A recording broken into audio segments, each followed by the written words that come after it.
అంటే first of all బయట universities ఉన్న వెంటిలేషన్ ఉండదు, అది ప్రాబ్లం అయిపోతుంది. ఇంత వెంటిలేషన్ ఉండడం వల్ల, ఇంత ప్రశాంతంగా వాతావరణం ఉండడం వల్ల పిల్లలు బాగా చదువుకుంటారు. Definitely ma'am. ఎందుకంటే ఎప్పుడైతే అంటే మా క్లాస్ రూమ్స్, ఏ క్లాస్ రూమ్ మీరు చూసినా కూడా 2 సైడ్స్ నుంచి వెంటిలేషన్ ఉండే విధంగా ప్లాన్ చేస్తున్నాం అనమాట. సో ఆ రకంగా మనం చూసుకున్నప్పుడు డెఫినెట్లీ అంటే మంచి వాతావరణంలో పిల్లలు ఎప్పుడైతే చదువుకుంటారో అది వాళ్ళ మైండ్కి ఎక్కుతుంది. ఆ కాన్సెప్ట్ వల్లనే బోత్ సైడ్ ఆ వెంటిలేషన్ విధంగా క్లాసెస్ ప్లాన్ చేస్తున్నాం అనమాట.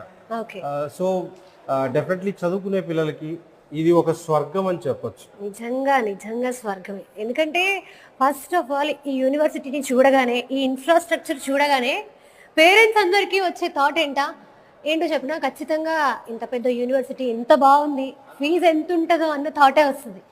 బట్ వన్స్ ఈ ఫీజ్ స్ట్రక్చర్ చూసాక ఖచ్చితంగా పేరెంట్స్ చాలా హ్యాపీగా ఫీల్ అవుతారు.